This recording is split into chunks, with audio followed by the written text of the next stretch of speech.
ইন্না লিল্লাহি ওয়া ইন্না ইলাইহি রাজিউন। 7 বছরের ছোট্ট শিশু রামেশা দ্বিতীয় শ্রেণীর এক নিষ্পাপ শিশু। যে বয়সে একটা বাচ্চার হাতে থাকার কথা ছিল বই আর খেলনা, সেই বয়সেই তাকে পৃথিবীর সবচেয়ে ভয়ঙ্কর নিষ্ঠুরতার শিকার হতে হলো। অভিযোগ উঠেছে পাশের ফ্ল্যাটের এক দম্পতি নির্দয়ভাবে শিশুটিকে ধর্ষণের পর হত্যা করেছে। আর সবচেয়ে ভয়ঙ্কর বিষয় হলো এই নৃশংসতায় স্ত্রী ও স্বামীকে সাহায্য করেছে।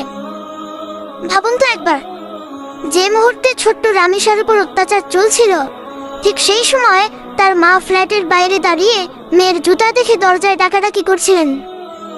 একজন মা হয়তো তখনও আশা করছিলেন আমার মেয়েটা দরজা খুলে বের হবে, কিন্তু তিনি জানতেন না তার বুকের ধনটা ঠিক তখন মৃত্যুর সাথে লড়াই করছে। কিভাবে পারে মানুষ এতটা নিষ্ঠুর হতে? কিভাবে পারে একটা নিষ্পাপ শিশুর কান্না শুনেও তাদের হৃদয় কাঁপে না? আজ সমাজে মানুষ আছে, কিন্তু মানবতা ধীরে ধীরে হারিয়ে যাচ্ছে। আল্লাহর ভয় চলে গেলে মানুষ পশুর চেয়েও ভয়ঙ্কর হয়ে যায়।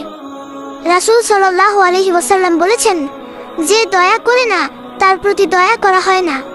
সহিহ আল বুখারী। আজ ছোট্ট রামেশা নেই, কিন্তু তার নিষ্পাপ মুখটা হয়তো সারা জীবন আমাদের বিবেককে কাঁদাবে। এই ঘটনা শুধু একটা পরিবারের না, পুরো সমাজের হৃদয় ভেঙে দিয়েছে। আমরা উন্নতির কথা বলি, সভ্যতার কথা বলি, কিন্তু যদি শিশু নিরাপদ না থাকে, তাহলে সেই সমাজ কখনো সভ্য হতে পারে না।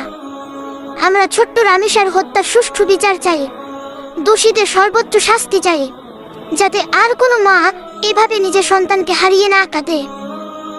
হে আল্লাহ, ছোট্ট রামেশাকে জান্নাতুল ফিরদাউস দান করুন, তার পরিবারকে ধৈর্য দিন, আর আমাদের সমাজকে এমন অন্ধকার ও নিষ্ঠুরতা থেকে হেফাজত করুন।